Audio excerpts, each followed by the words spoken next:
Good afternoon and good morning, everybody. We'll just wait a couple of minutes. We have about 200 people registered, and we have about 30 participants so far. So we'll just wait maybe 1 or 2 more minutes to see if we get a few more people joining us, and then we'll make a start.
Okay, good afternoon, everybody across our region, and good morning to those of you in the UK and Europe.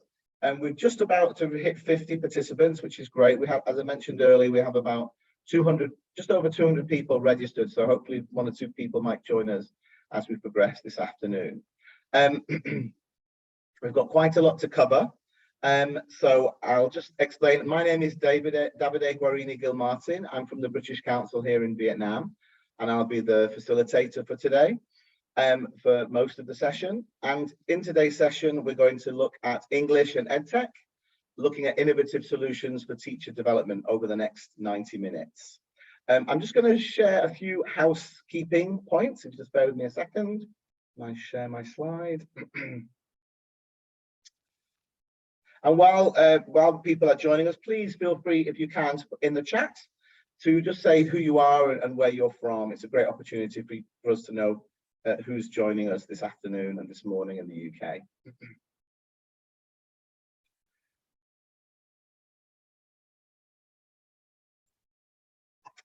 Okay. So in terms of housekeeping, yeah, please note that this webinar is being recorded. So by attending, you acknowledge that your comments may be recorded and anything that you write in the comments box. In terms of questions, Wendy's already asked me in the Q&A box. Please, any questions that you have, feel free to type those in the Q&A box, and we'll try to address those as we go through the session. Yeah, I see. Thank you, Wendy. Wendy says the chat seems to be disabled. Okay, so that's yeah. Hello, Nikki. So yeah, maybe you can use the Q&A, but maybe please don't don't overload the Q&A. I thought the chat box was working. The comments box was working, but maybe it isn't. Yeah, so yeah, in terms of any comments, if the comments have been disabled, then we can just use that for any announcement from the team. Oh no, I can see people starting to write in the chat box now, so that's great. Thanks for enabling that, Nick. Okay, so that's the housekeeping. So today, just to give you a little bit of background to the event, this pre-conference event is delivered by the British Council in partnership with Bett Asia, which is taking place next week. to promote how EdTech can support English language teaching throughout our region. And today we're bringing different stakeholders, from policymakers and experts to practitioners from around the region, to share some of their best practice and some of their opinions as well. So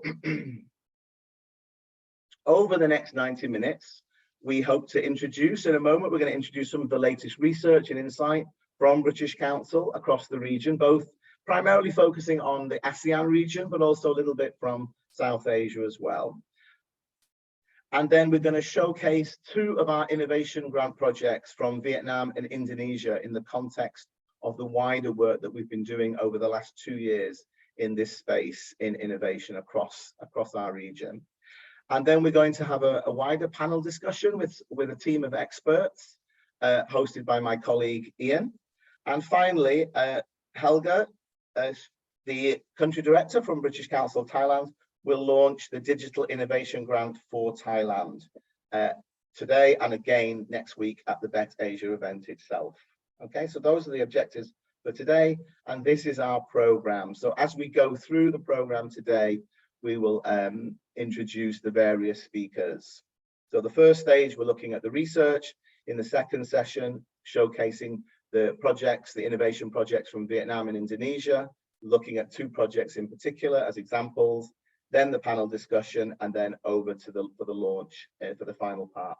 Also, we do hope to have some time at the end for some Q&A. So please, using the Q&A function, now that the chat is working for comments, please do use the Q&A box for any questions that you might have for any of our speakers or panelists, and we'll try to address those in the various sections or in the section at the end for Q&A.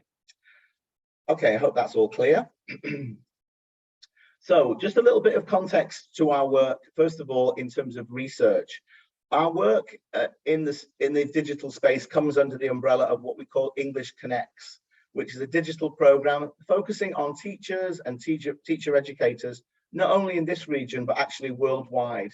And it's delivered through our Teaching English platforms. You can see on the right-hand side there, the Teaching English website at the top, and the Teaching English Facebook page at the bottom, which already reaches about 4 million people around the globe.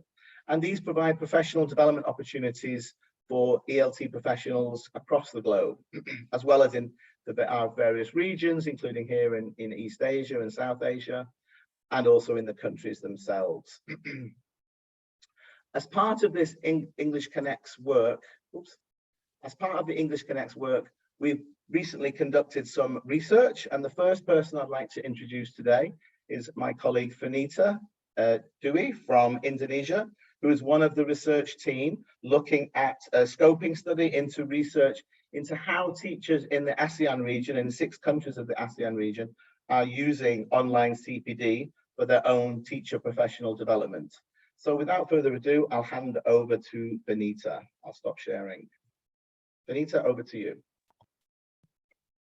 Yeah, thank you, David, for the initial introduction, and good afternoon and greeting from Indonesia, everyone. Good morning and good evening if you are joining this webinar from the other part of the world. Allow me to share my screen first. Can you see my screen now, David? Yes, it's very clear. Thanks, Vanita. All right, thank you. So in my presentation today, I will share with you our research study project on the online CPD, or later on I will mention it as OCPD, for English teachers in ASEAN, comprising 6 countries. We have Cambodia, Indonesia, Laos, Myanmar, Thailand, and Vietnam. And then actually in this research, I'm part of the team. I'm not alone.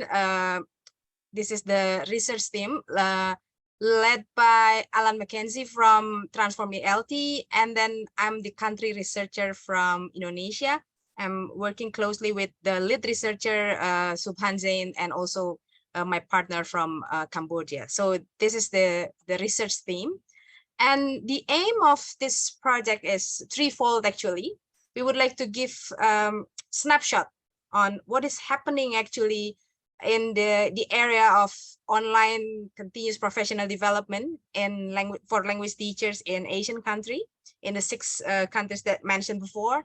And then we also need to create a baseline information, be it in a regional or also in a local digital context, and the teacher needs on online CPD.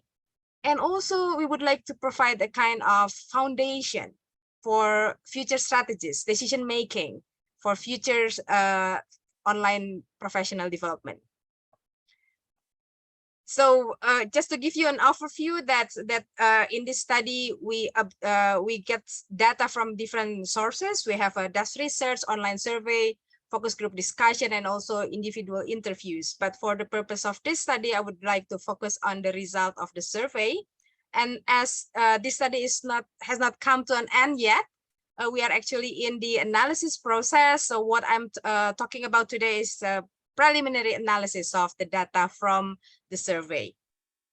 So as the preliminary analysis, I would like to discuss the demographic of the respondents, and then kind of access, teachers' access to technology, internet, and devices, awareness of the teachers, respondent toward the online CPD, and also some experiences and perception toward online CPD based on their experience probably for the past few years. So let's start with the demographic. We managed to get more than 4,000 respondents. We deliver the survey for about a month, and we get this proportion. The biggest proportion is from Vietnam, and then followed by Indonesia and Thailand. And we also have some proportion of the respondents from Myanmar, Laos, and Cambodia. If you look at the figure here, that most of the respondents are coming from urban area, this might influence the access to internet connection or device that they have. However, interestingly, in Vietnam, we have more than around 58% of the respondents from rural area. In terms of gender, we have more female teachers than male teachers, 75% female and 25% male, and most of them are in middle-aged teachers, ranging from 31 years old to 50 years old, and they are most of them are mid-career teacher. 58% of the respondents have more than 10 years of experience. So these are the demographic of the respondents of our study. Now I'd like to move on to the access. First, the internet access. It's a good news that more than 50% of our respondents mentioned that they have a stable and fast connection. We can see that they have good access to internet. It means the opportunity for online CPD is widely open. There are 36% of the respondents mentioning that they have a stable but slow connection, and probably we need to pay attention to these two groups, having the unstable but fast and unstable and slow connection, meaning that we might need to create or provide low bandwidth online CPD so that to prevent the digital divide among teachers and educators in Asian countries. In terms of devices, it's good to know that teachers accessing through personal devices, it means devices are now more affordable than ever before. Not many of them using school devices and devices from government. In terms of popularity, most of them access online CPD through laptops and smartphone, but none of them mentioned that they use tablet, and just a few of them mentioned that they use desktop computer. Now let's move on to the internet data cost. Most of them pay their own data. However, even though they have to pay their own data, we can see that 65% of the respondent mentioned that they are willing to join online CPD. Although in some countries, some of them mentioned that having to pay their own data might prevent them from joining online CPD. Another consideration for online CPD providers, maybe we need to think about low bandwidth internet connection online CPD, which doesn't cost much for the teachers. Now I'll move on to the awareness about online CPD. How well do teachers in Asian country aware that there are lots and lots of online CPD providers and accessible for them? So during and after the COVID-19, we see that they realize there are 59% realize that there are a lot of online CPD available for them.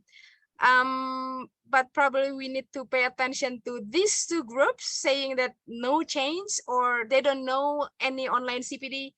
Maybe this is related to those who have low internet connection or those who doesn't want to pay internet data, things like that. So we can see that there is a kind of digital divide here, looking at these two figures. And how about teachers' preferences? We know that there are so many webinars during the past 2 years, but apparently the most preferable types of online CPD is not webinars, but online watching online video. This means that this is a recorded version, probably a recorded version of webinar. This might be because it is flexible. They can watch it anytime, anywhere, and probably in terms of time, it is very time effective. Followed the watching online video followed by webinar and then online courses, conference, discussion, and the last two priority is reading blog and also podcast. But for podcast, I think actually it has potential for online CPD, but it's still underexplored. Not too many online CPD using podcasts up to now. In terms of reason why they want to join online CPD, to the best of my knowledge, in the past, long time ago, many teachers think that joining online CPD is just because they are assigned by the principals or local governments or Ministry of Education.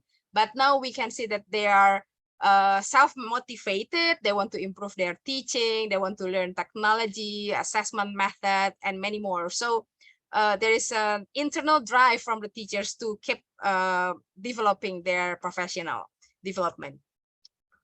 And then related to their experience in online CPD, another good news is that they are well aware of online CPD provided by their Ministry of Education. 60% of them in total mentioned that yes, they know and they join online CPD. And surprisingly, in Vietnam, there's 75% of the teachers mentioned that they join OCPD from Ministry of Education. And here on the right side of my slide is the most popular one is on the top.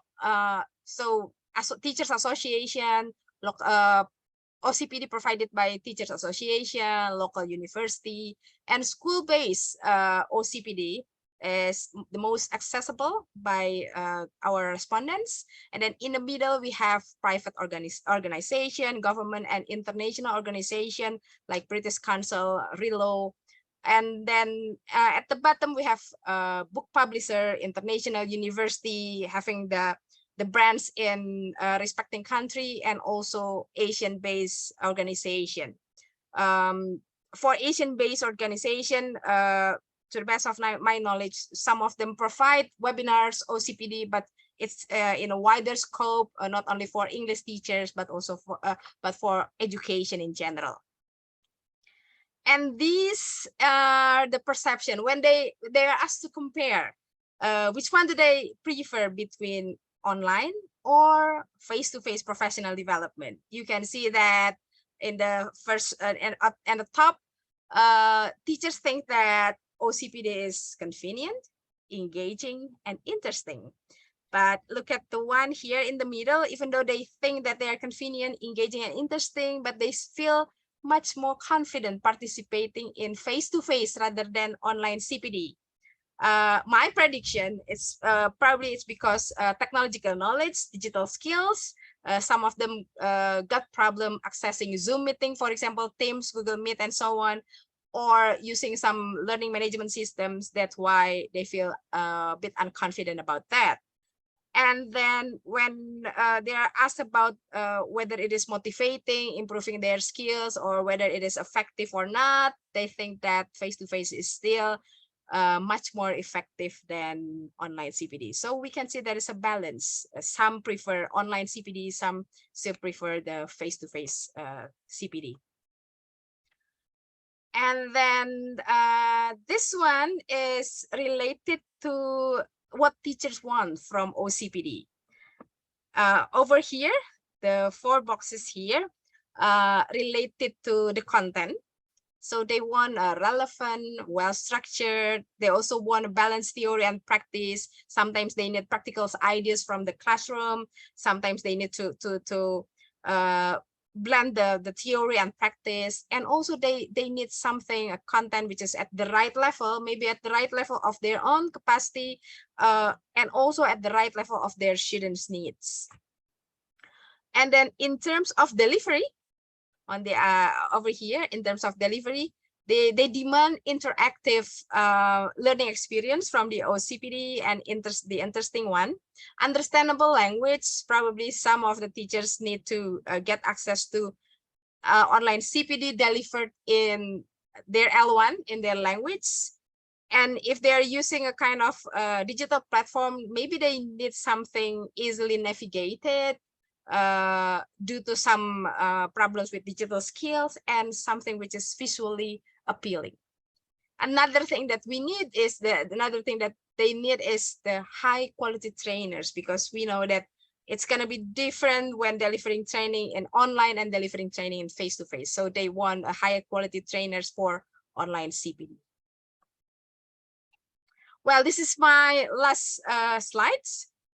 Talking about the aspect of teaching for future online CPD. Well, actually, the respondents were asked to pick from the list, and the list is taken from British Council CPD's framework for teachers. And the winner, the top 3 are planning lessons and courses, apparently, even though in the other part of the survey, then they mentioned that they learned a lot from the previous online CPD about planning lessons, but apparently they still need to improve their skills in planning lessons.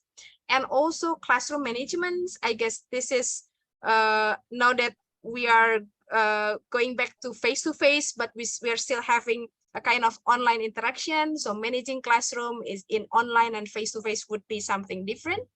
And then also, sorry, this one is not planning a lesson for courses. And then the least popular aspect is using inclusive practices, managing resources, and understanding educational policy practices. So these are the aspects that can be used for future online CPD. Well, so that's the initial findings or analysis from the study that we did with a team. Actually, we're expecting to have the final report probably at the beginning of next year. So this is just the early sneak peek of our study. So I'm passing back to Davide. Thank you very much. Thanks very much, Vanita. Yeah, and I can see, thanks very much. That's really interesting. It's great to see some of the comments in the chat as well about some of that preliminary analysis, as you said.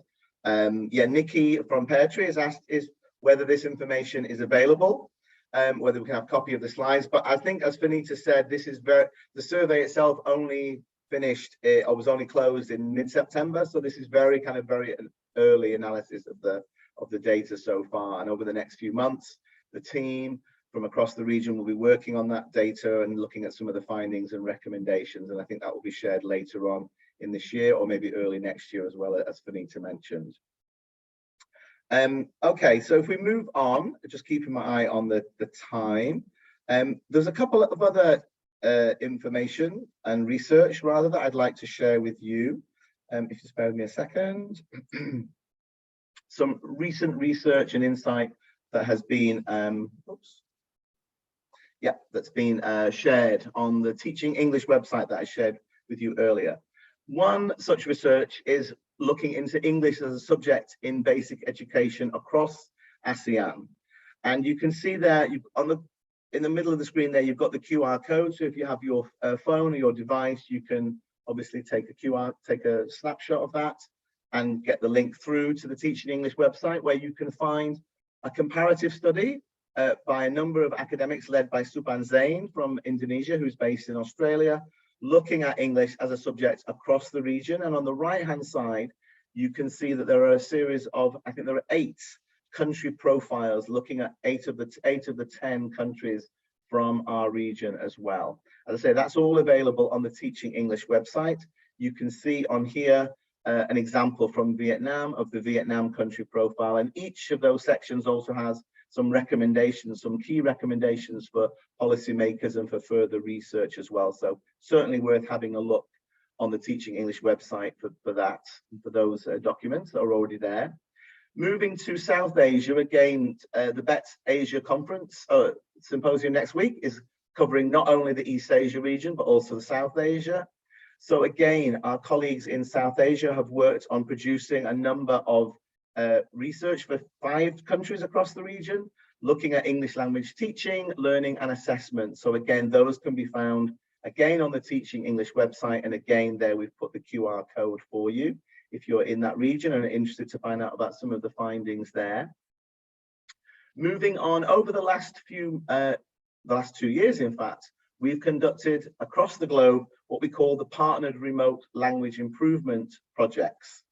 We started these at the end of 2020. There were 20 projects in 2020, and that increased to 40 over the last few months, from October to April of this year. On here, on the right-hand side, you can see the project report that I understand from my colleagues at Teaching English that should be published on the Teaching English website next week. So do look out for that. That's research that's been conducted by colleagues from NILE in the UK. And they've looked across, as I say, this year, there have been 40 partnerships in countries all across the globe, designing and delivering online learning courses and benefiting over 2,500 English language teachers. Across our region, you can see there were 5 projects on the right-hand side there. There were 5 projects in East Asia and 2 projects in South Asia. And some of the highlights from the research was the variety, the creativity, and the flexibility of those projects. And in terms of the outcomes, again, it was great to see some of the confidence building, not only for the course participants themselves, but also in the use of digital technologies. So those are some of the very initial findings. That's just from the executive summary of the report. As I say, no link to this at the moment, but it should be published on the Teaching English website next week. So now we're going to move on to the second session, where we're looking at some of the digital innovation projects that have already taken place in Vietnam and Indonesia over the past 2 years, before we, towards the end of today's session, we launch the innovation grant and the fund for Thailand. I already mentioned earlier about English Connects and putting things into context there in terms of our response, not only to COVID, but also to the movement between face-to-face and online professional development for teachers, as Vanita's just outlined. Here in Vietnam in 2021 and 2022, we launched what we call the Digital Learning Innovation Fund. And as a result of that fund and the open call for that, we received 9 proposals and we awarded projects for 3 of those. You can see the partners there on the right-hand side. And in the bottom left, you can see the QR code. If you'd like to learn more about the fund and the projects, you can see more in a YouTube video from earlier this year when we had a celebration at the end of the projects there. And what I'm going to do now is hand over to a colleague from one of those 3 projects. The bottom one there was a partnership between IH London and Hanoi Pedagogical University number 2. So I'm going to hand over to my colleague, Dr. Nguyen Thi Hom Nyut from HPU2, who's going to talk a little bit about their project. Over to you, Nyut. Thank you so much, David D. Hello, everyone. It is an honor for me today to have a chance to share with you about one of the projects that we have conducted under the sponsorship of British Council of Vietnam. And let me share my screen now.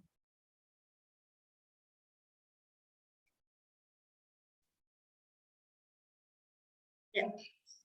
So the titles of the project that we did last year is Online CPD Mentoring for Vietnamese Teachers, and it is innovation collaborated between my university, Hanoi Pedagogical University of Vietnam, and International House London, the UK. So the project was a response to the call of the Digital Learning Innovation Fund to cope with the COVID-19 pandemic, as well as to wider the access to CPD for teachers in Vietnam. And you know, we had the chance to meet in a hybrid ELT seminar, and then we found out that both institutions, we share the same goals, the educational goals, the expertise, and we are so passionate for teacher education.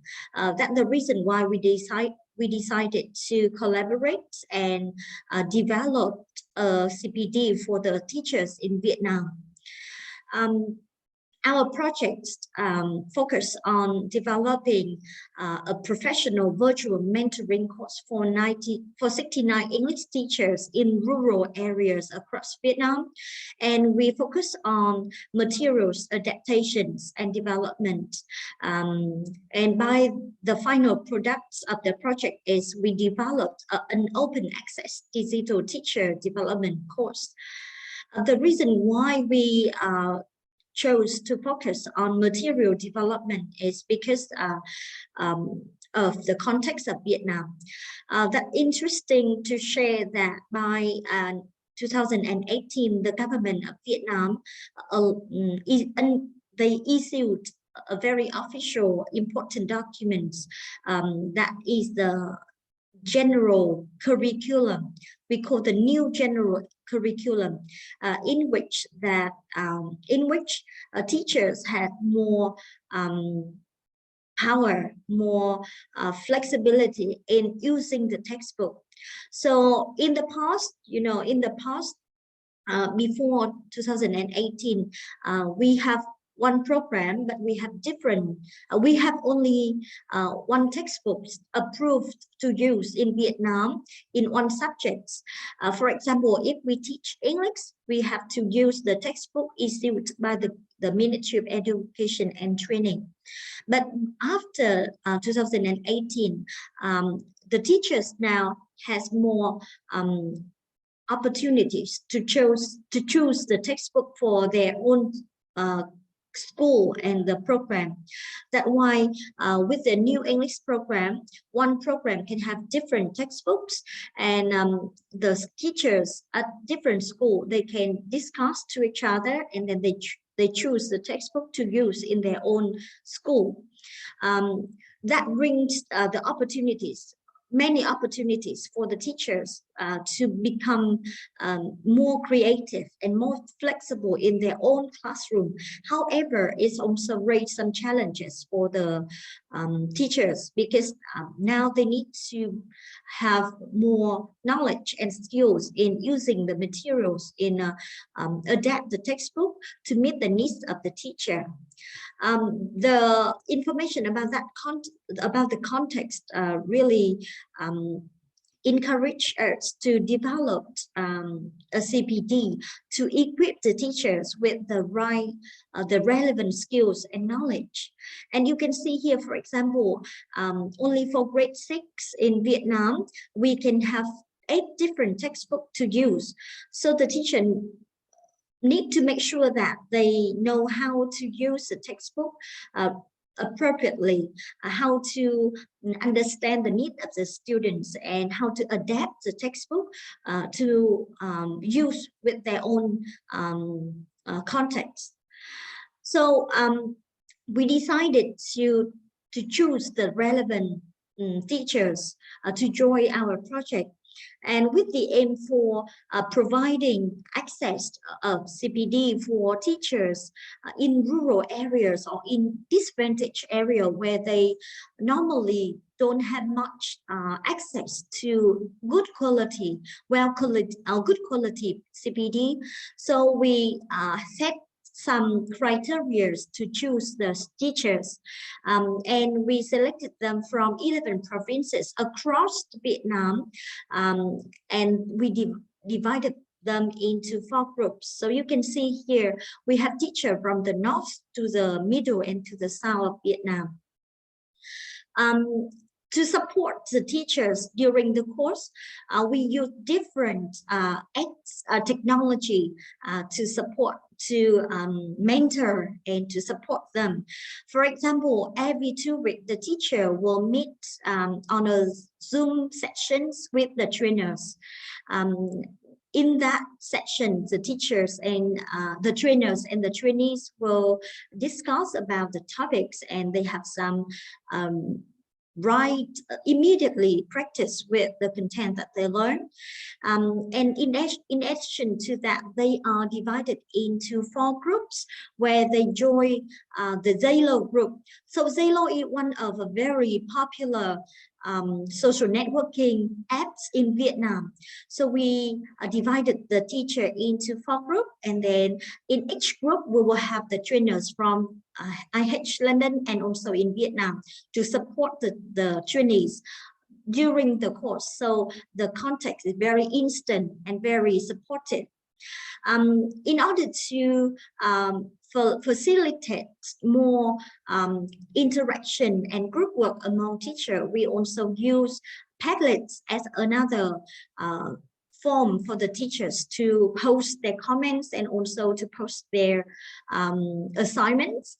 And we have Google Classroom as one of the LMS system to manage the content of the course.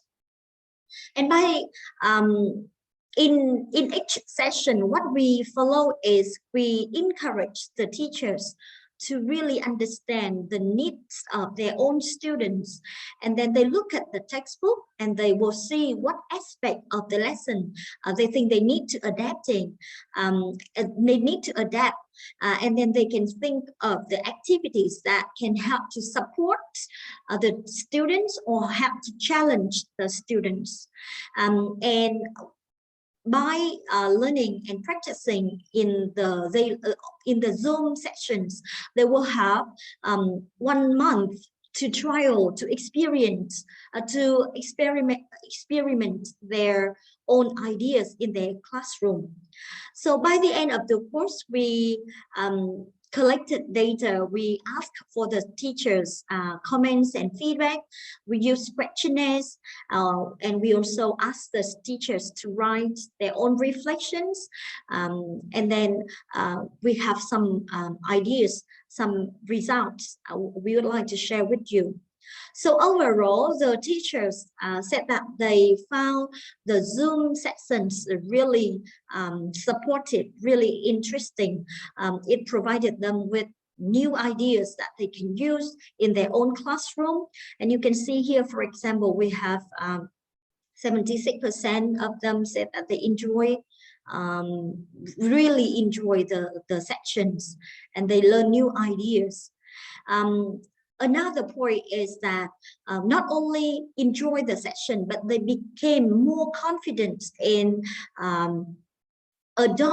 adapting materials, on using the textbook, and in designing activities that can help to support the student or to challenge the students. And here is another result. The teacher said that now they can create a meaningful context for teaching. So a lot of things that a lot of times the trainees told us is that they said that, for example, in some part of the textbook, they don't think it's really interesting. So we talk to the teacher and guide them on how to create context to help it to make the lesson become more interesting to the listener. And I think that is one of the key points. The teacher said that they know how to make to bring more context, to make it meaningful to the students. And you can see now they said that they can design, they can extend, or they can adapt activity for the textbook. from the textbook that they use. And you can see it, the result is very high in 4 different areas, that is listening, speaking, reading, and writing. And here's some of the teachers' opinion. For example, one teacher said that now I know it. I know how to plan the lessons, or I decide to adapt and develop the materials and change the tasks in the textbook. So a lot of comments not only focus on what they think, but also on what they plan to do, or they already done, and they reflected on what they did. And we can see that the teacher really appreciates the course, and they said that they had the chance to practice and also learn from their colleagues, and also they have ideas to put into practice in their own classroom. Another interesting thing is that look at the example here. So after they after taking the CPD, they came back to their context, and then they apply what they learned into their own practice. And the teacher here also used Padlets, which he used in the course, to apply it, to use it with his own students. And he was so proud to share with us that the student found it really interesting as well. So using all of the data and also the materials that we developed from our own CPD, we developed a new online self-access course for the teachers. And it is already done, and it's open for all. I don't think not only Vietnamese teacher, I think it's kind of open to teachers or rather world if you are interested. It's also good not only for secondary teachers, but also for junior and upper primary teachers or teacher in different levels. Or you can join as a teacher or group of the teachers, and it can apply to any textbook. So here is an overview of the course we have developed. This course is already uploaded to the LMS of my university, and you can see we have 10 units in which we introduce teachers with techniques to adapt the textbook, to design materials to use in different areas of English language teaching. And we have also videos and tips and games and quiz to have the course interesting and easy to access to the teachers. And you can see this is some of the samples of materials that we use. And later on, I would like to send you the link of registrations to the course here. If you are interested in the course, and it's open to everyone, and also it's free, it's easy to access, please join, and then we will send you the information about the course when it launch the next round. So you can see that our CPD have improved confidence for teachers in use of materials. The teacher become more capable of evaluating and adapting materials, and they are not only adapting, but they can also create materials based on principles that really related to their own teaching. Another impact that the projects have contributed is the positive impact it brings to the student learning. So teachers now learned new ideas, and then they come apply to their own students and bring a lot of positive impact to their classroom. And we can see that I really share with the ideas of finiter, right? Teachers become more active, engaging in their own professional developments. And you know, at the moment we still remain the zero group, as a community of practice, and we'll share with them the information about CPD or other materials that we think that useful for the teachers. So I think one of the things we have contributed is we developed the community of practice for teachers in Vietnam. And also, yeah, can I just maybe one more minute to bring to a close, because we need to move on. Thanks.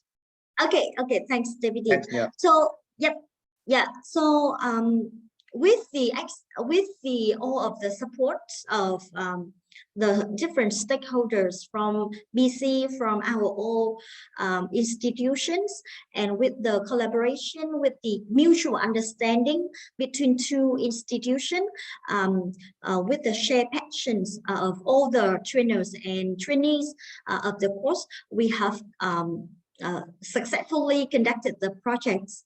So I'm very happy to share with you as one of the sample, so that you have ideas for your next projects. Thank you very much. Yeah.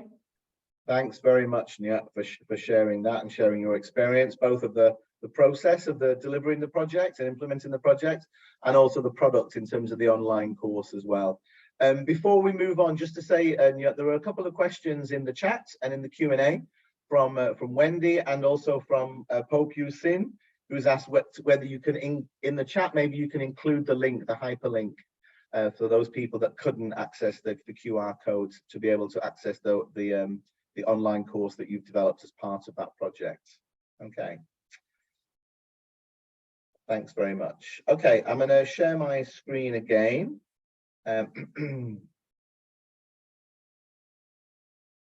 Okay, so you've learned about one of the 3 projects from our Digital Innovation Fund from Vietnam. And as an extension of that, this year in Vietnam, we've continued with teacher, Nhut was just mentioning about the communities of practice, and what we're doing in Vietnam this year is we have a series of 5 projects covering 11 provinces out of Vietnam's 63 provinces, where we're using the teacher activity group mode of communities of practice and experimenting with those and piloting those through those 5 projects. And you'll see at the bottom right corner there that IH London, working with Nhut and her team at HBU2, are actually involved in another one of those projects. So again, some learning and some transition from one to another. Well, we're going to move from Vietnam now to Indonesia. Earlier this year, the colleagues in Indonesia launched the UK-Indonesia English Digital Innovation Grants. And again, in the bottom right there, you can see the QR code to the information, more detailed information about the launch of the grants and the 8 projects that were selected. On this slide, you can see they were basically broken down into 2 categories. One was looking at professional development in basic education for pre-service and in-service English teachers in schools. And you can see the 4 projects there. I think we have a few representatives in the attendees today from some of these partners, both from Indonesia and from the UK.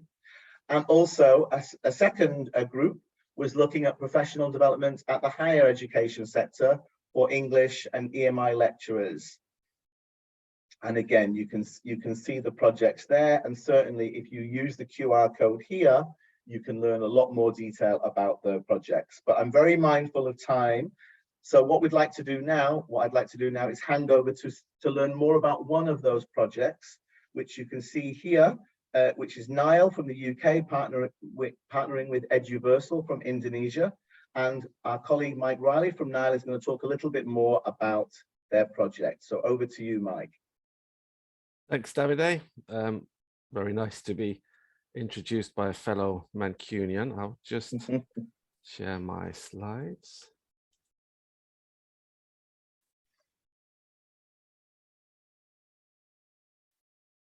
Okay, so yeah, I'm here today to talk to you about the localized content for global competence project run by Nile and Eduversal as part of the Digital Innovations Initiative.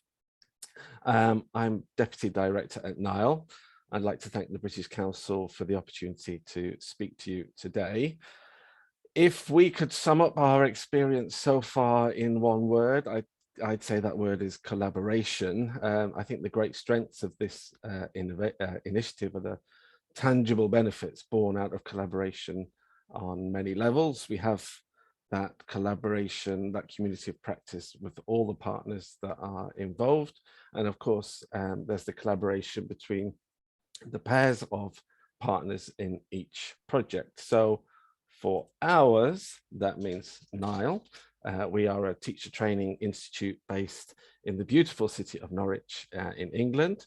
We've been training teachers since 1995, both at our premises in the UK and since 2014 online. And in that time, we've trained about 70,000 teachers globally.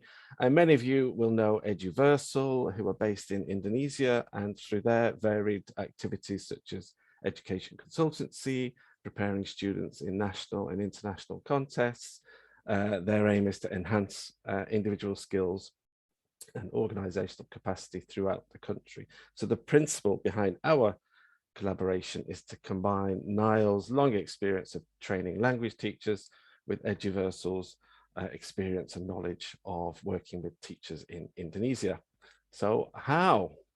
Nile has a suite of online courses that we know successfully engage and develop teachers, and Eduversal understands the sort of specific realities and challenges faced by teachers in Indonesia. So our innovation is to take 3 long-standing Nile online courses and create localized versions, pilot them, and then so create a kind of a tried and tested final product that we can hand over to the British Council to roll out on a national scale. We chose to focus on 3 key areas that could benefit as broad a range of teachers as possible. So language teaching pedagogy, the use of technology, and assessment. Each course is a high quality, fully tutored development program that consists of about 40 hours of work for participants, spread across 8 weeks and delivered via an online, asynchronously via an online platform and with live sessions delivered on Zoom. These 3 courses have been shaped by the insights of the Eduversal consultants in terms of the mode of delivery, the tools we use, and most importantly, the content.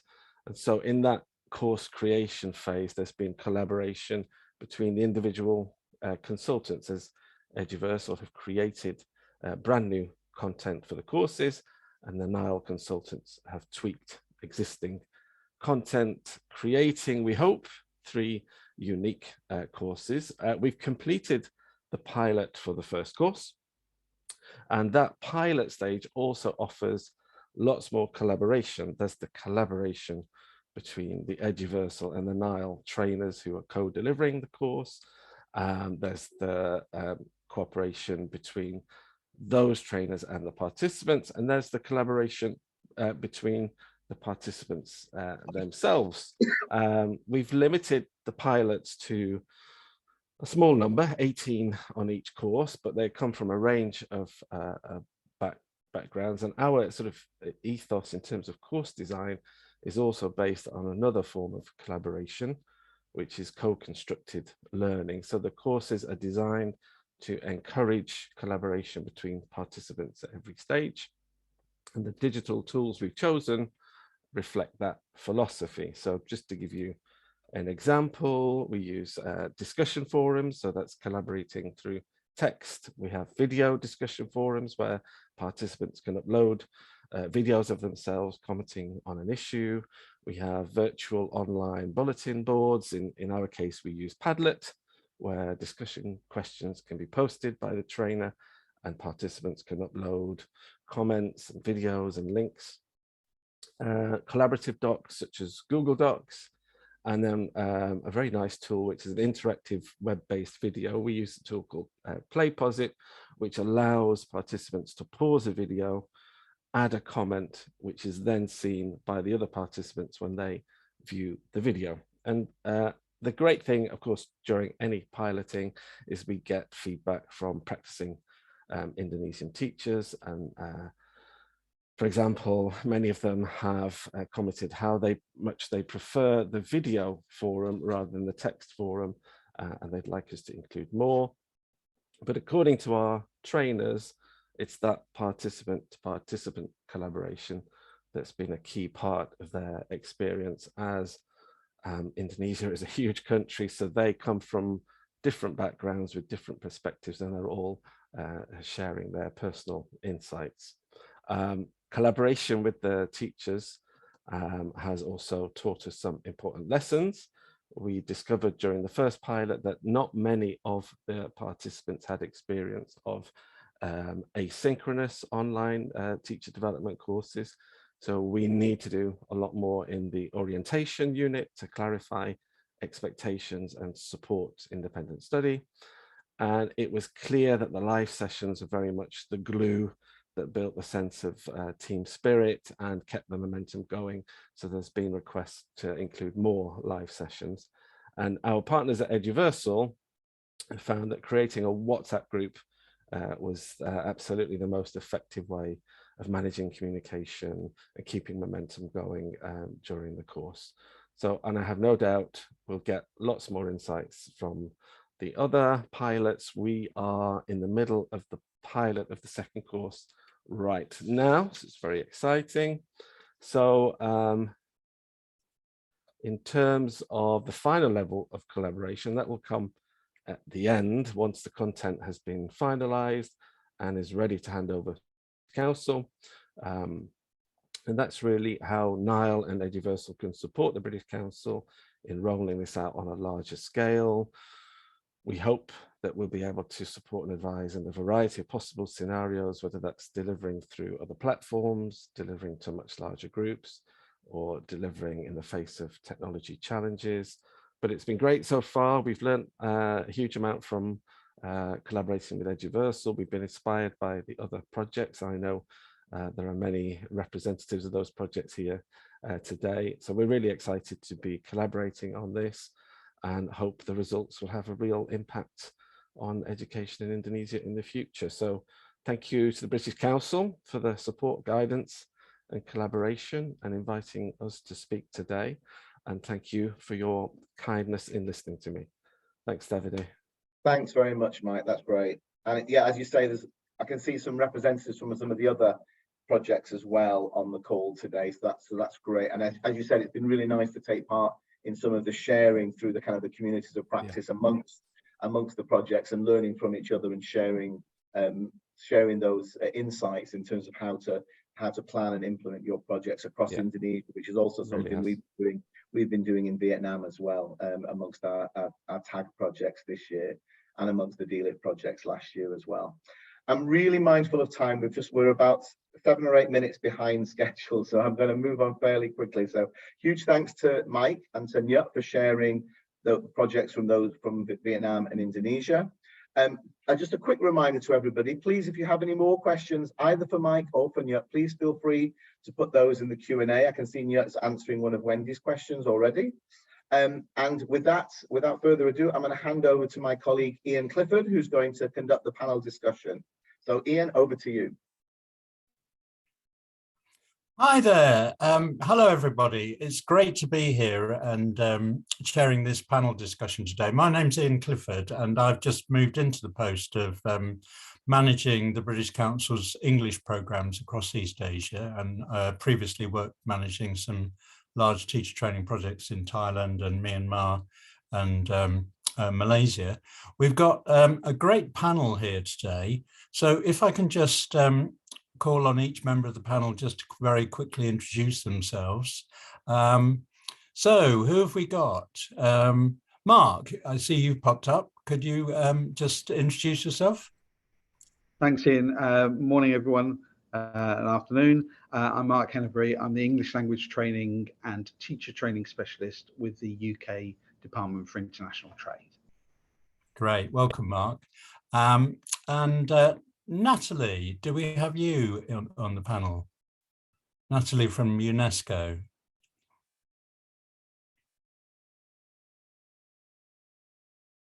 Not at the moment. moving on then, do we have Kay from the Ministry of Education in Thailand? Hello, Kay.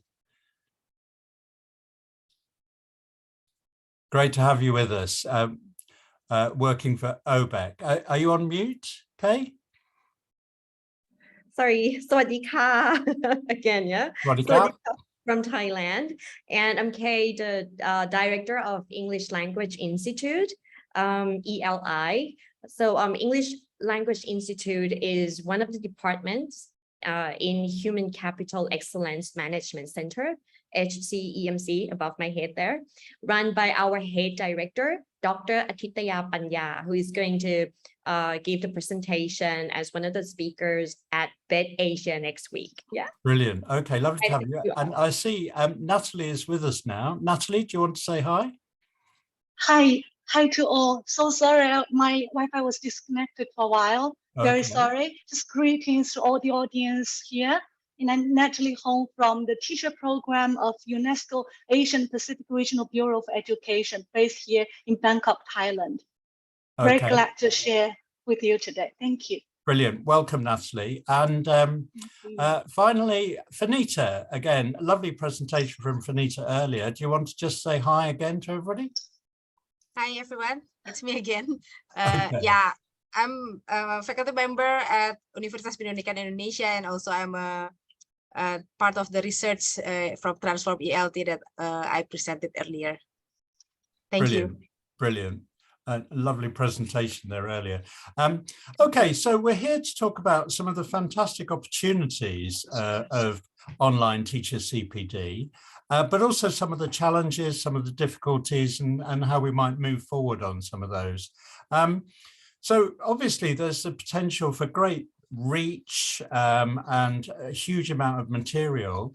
I wondered if I can just start by bringing in Kay, because I know that you're running a very, very large online teacher development program in Thailand. Can you say just a little bit about what opportunities that's brought for the ministry there? Okay, thank you, Ian. Hi again, everyone. So I'm just going to give you the brief detail of Thailand context. Yeah, it is the e-learning program on English language proficiency development project, CEFR levels A1 to A1 and A2, launched by the Ministry of Education, Office of Basic Education Commission, and the program has reached over 55,000 accounts, yeah, of all subject area teachers. I mean, course participants, yeah, since June 2022, like this year. So from the data of the first quarter, like only 3 months, we have reached more than, we have like 5,433 course participants who have finished the course. And within that number, the participants who have received the proficiency test results for A1 to A2 levels, the EFR levels, reached to 5,286 course participants. So like, I mean, for us as English Language Institute, Ministry of Education, this is like a big scale of teacher development online. And the opportunities, when we're talking about the scale, it gives, I mean, with this kind of data that we received, it shows us that this program can continue to, to function on additional course participants without sacrificing performance. And the program and its system can adapt to big or large amounts of data and increasingly complex administrative needs. Yeah. And with the scalability, this also offers a faster lesson delivery, quick delivery. The learning time is reduced while the course participants are advancing their own speed of learning. And with this learning, they don't have to, learn with their peers. They can learn by themselves, and they don't have to work with the course trainers. I mean, so that solves the big problems of course trainer shortage and which leads to the cost effectiveness. It reduced the cost on accommodation and traveling budget of the course participants and the trainers to come and then enroll this program. And I think the opportunities there, Ian, is for us as a to see the opportunities of this big scale online teacher development. Okay, no, that sounds great. Finita, you've spoken a little bit about your findings. Have you found the same kind of thing in terms of flexibility and cost effectiveness in Indonesia? Yes. In my study, I did also some interviews with online CPD providers, and they also mentioned that with the availability of online continuous professional development, it really cost effective and flexible, because you know that we have very wide range of teachers coming from many different parts of Indonesia. By having online CPD, then they don't have to travel from their place to the venue, because sometimes it takes like 3 to 4 hours drive for teachers to get to the venue. So it's really cost effective and also time effective. And in one of the interview with the online providers, they collaborate with the local trainers. So the master trainers come from the center city, the capital city, and also they collaborate with the trainers from the local, so that they can reach teachers in the local area. They still have the face-to-face interaction. They have a blended kind of training. They have a face-to-face interaction, but still the materials, the main materials are given by we call it master trainers. So it's really probably similar to what Sanke mentioned in Thailand. Okay, no, that's great. Maybe I can bring Natalie in now, and maybe particularly to focus on some of the advantages in terms of kind of quality that online brings, and your experience from the teacher program in UNESCO. Thank you, Ian, for the very good question. Quality actually is affected by multiple factors. First of all, policy. By policy, we mean, first of all, a framework to ensure the quality. We need quality assurance for teacher education as well as for student education. So for quality assurance from UNESCO's perspectives, we really encourage for national qualifications framework, so-called NQF, and accreditation of the provider of the various online CPD programs. Second, while we allow for, and we are very delighted to see the flexible content design of various CPD programs, we also need to ensure that teachers giving the online CPD trainings, they can receive trainings themselves to improve their pedagogical skills. As Benita from Indonesia mentioned, these pedagogical skills includes not only the lesson planning skills and classroom management skills, but also the ability to choose and design suitable contents and course materials, as well as to create an interactive learning environment. Because the learning environment online sometimes are blamed to be isolated, lacking interactivity between students and teachers. These factors do together affect the quality and learning outcomes of our online CPD programs for teachers. Okay, no, that's great. Mark, I don't know if you've got anything to add, and also just thinking a bit more about partnerships, which I know is a lot of what you're dealing with, and we've heard about some great partnerships going on from the sessions before, but what do you see as the opportunities, but also maybe the challenges of setting up partnerships around online teacher CPD? I think there are plenty of opportunities. I think one of the challenges is there's almost an institutional bias if organisations are left to their own devices to find partner organisations that are very similar to them. And I think a lot of the good work that the British Council has been doing with the Digital Innovation Fund, with the teacher activity groups, is bringing together partners where they are different types of organisations, but they have shared key values around teacher education. They've got certain skill sets which work very closely together.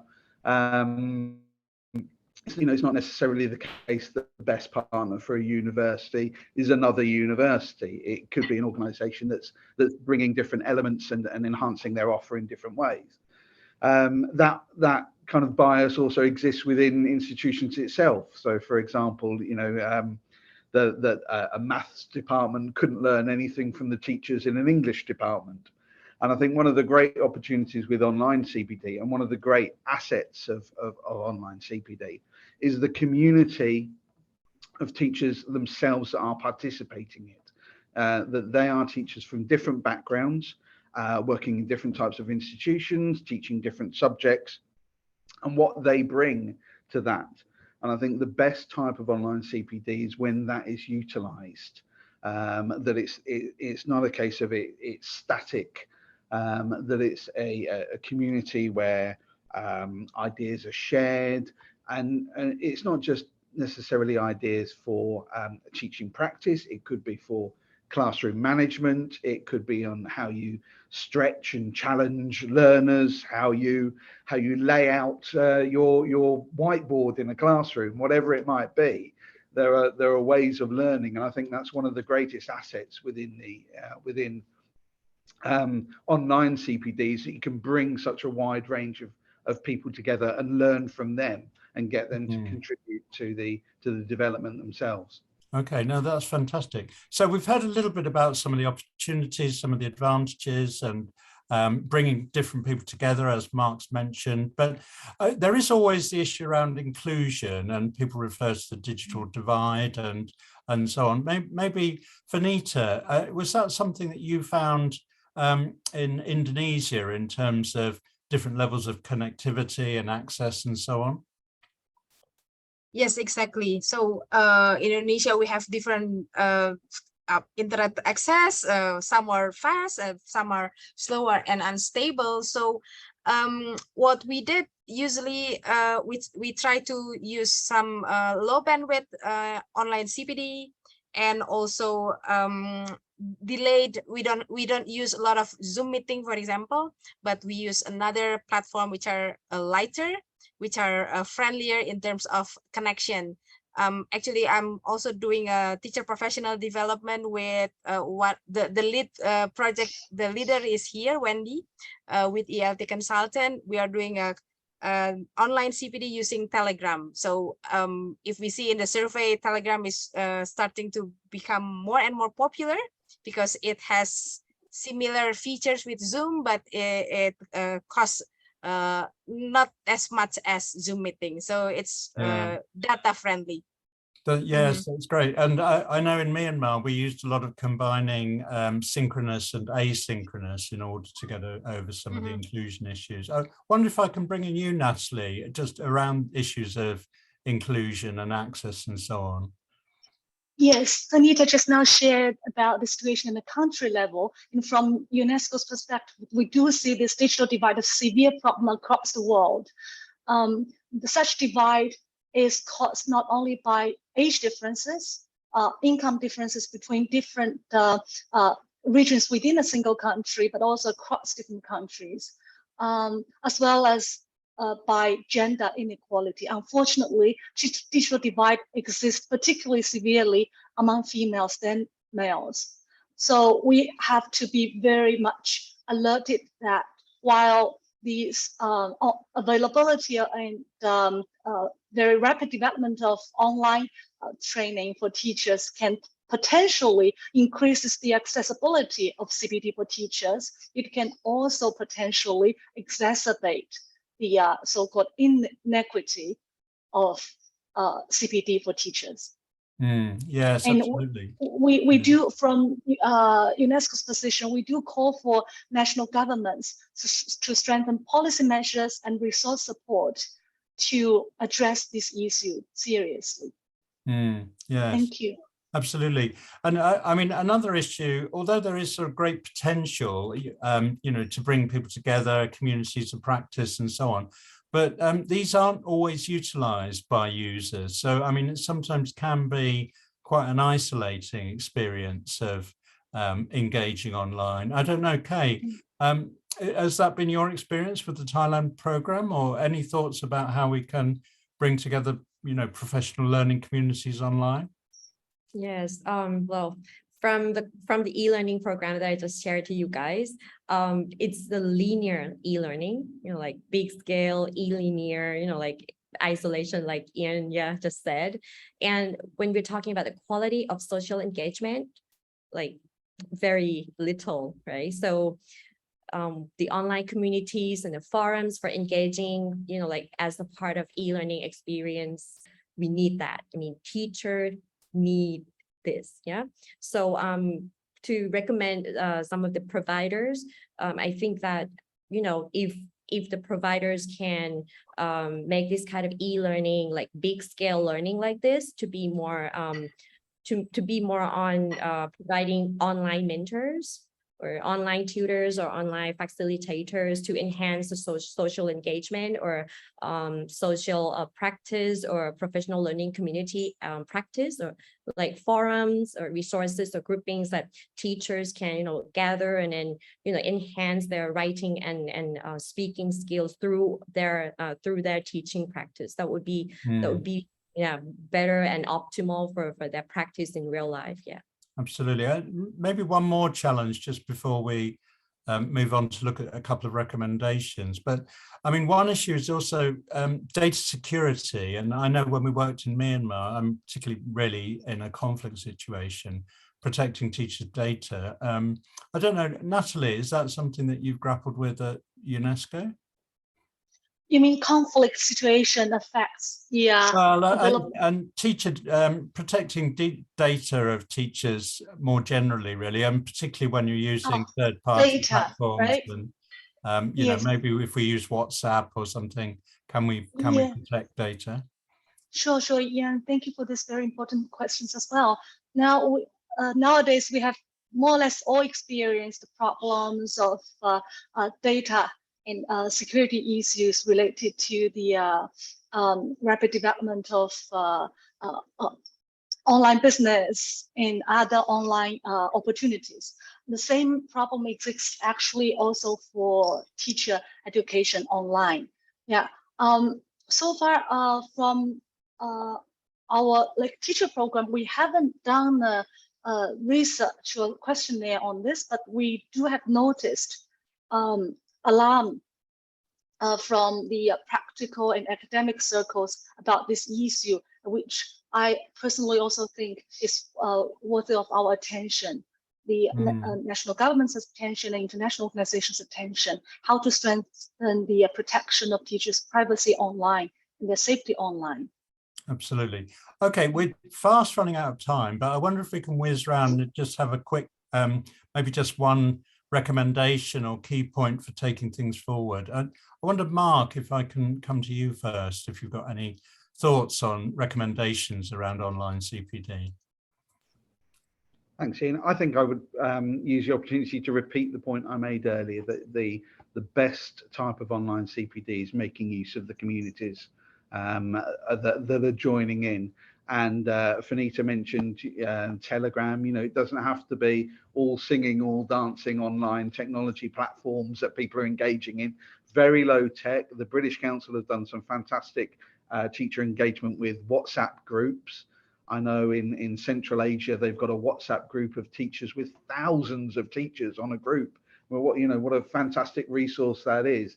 But it's the people that are making that a fantastic resource rather than the technology itself. That's lovely, thank you. Finita, do you want to add a recommendation before we close? Yes, I think I agree with Mark that the community of learning is important. So I think apart from the online CPD, the material delivered in whatever the platform is, we also need to give a kind of space for teachers to learn from each other. In a community of learning, they can discuss whatever they get from the materials that they learn, how they implement it in the classroom, and that's how they learn from each other. I think peer learning is going to be very important for teachers in the online CPD. Lovely. Kun Kay, a last point from you? Yes, Mark and Finita mentioned a lot about community of practice. Yeah. And yeah, for me and for this e-learning program that I'd like to share with you guys is that, I mean, it needs to be more features of affordances for this big scale learning online.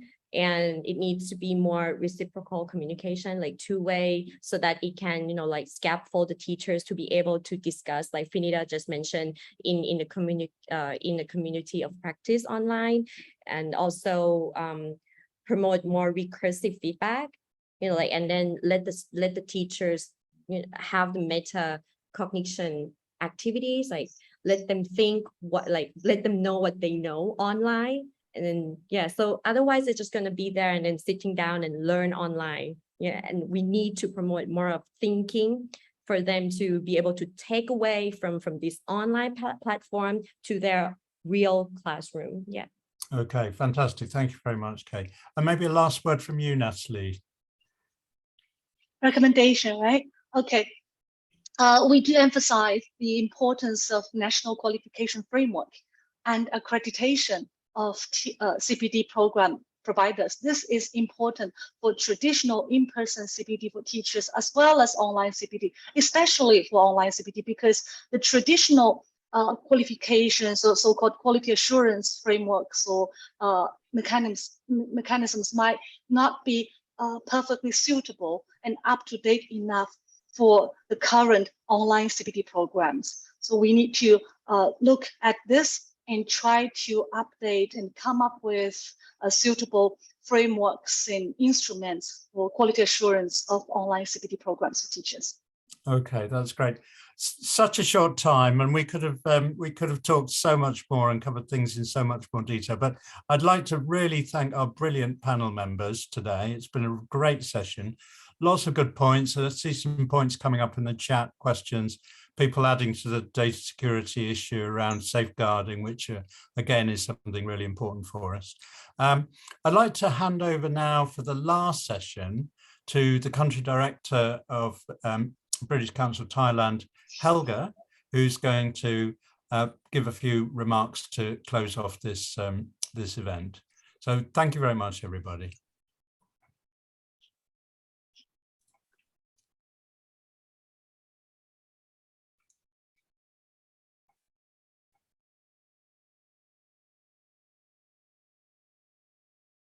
And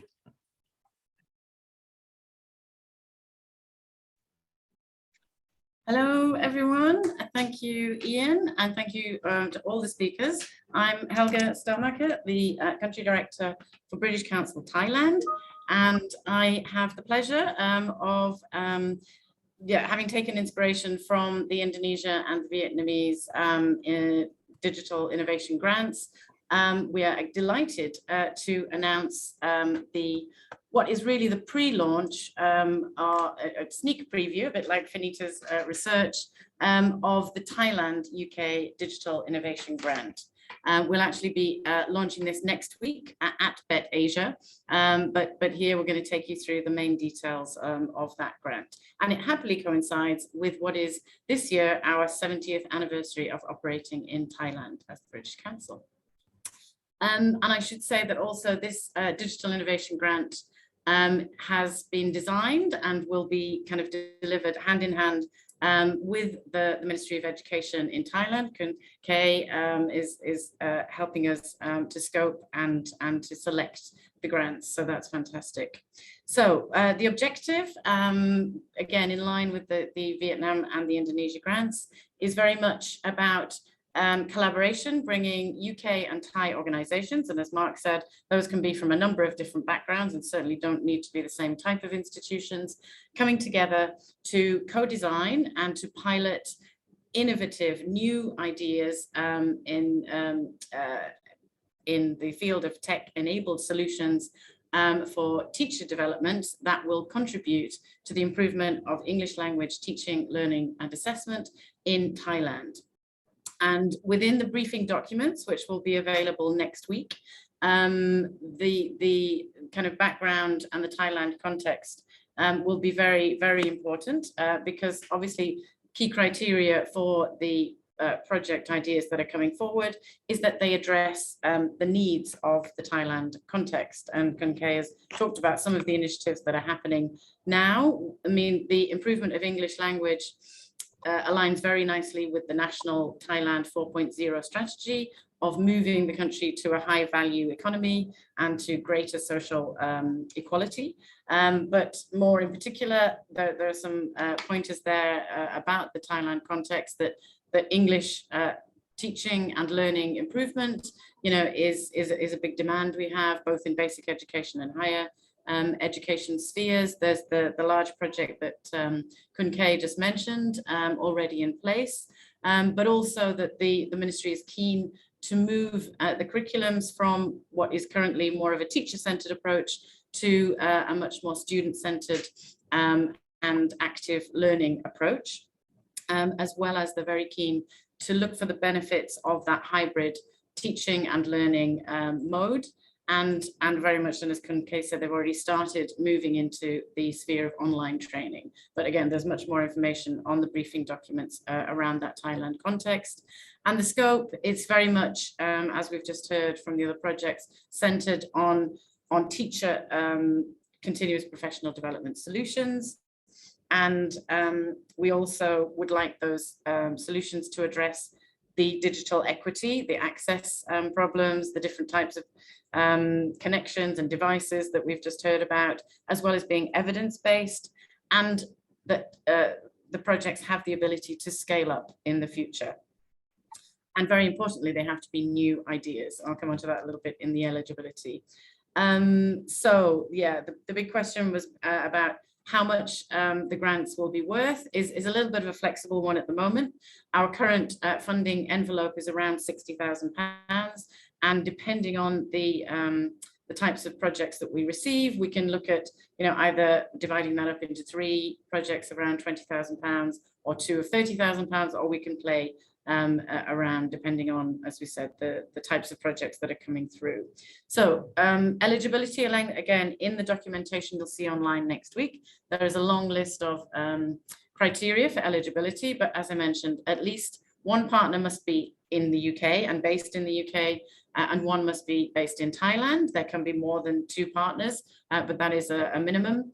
Whilst there can be various partners, the application should be submitted with one principal applicant who will receive the grant funding, and then will be responsible for allocating that as needed to the other partners. It's very important, this is coming from our ODA grant, our Overseas Development Assistance Grant, and therefore all the projects will be asked to demonstrate how these projects will be contributing to the economic development or social welfare, in our case of Thailand, as well as gender criteria, very important, and EDI in general is a very important area for us that we'd like the projects to address where possible. And as I mentioned just earlier, that this is not open to existing established projects or programs. We're looking for innovation, for new ideas that we can incubate and hopefully scale up in the future.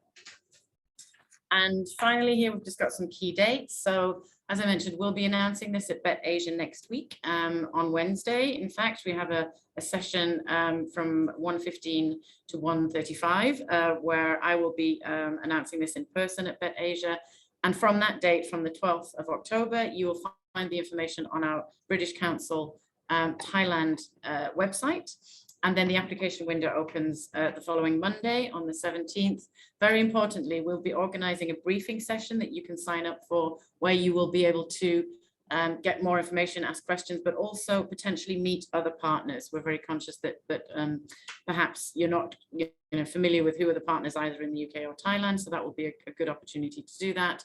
Application deadline the 12th, and then the activity should take place from March to December, and then with an evaluation phase taking us through to March 24.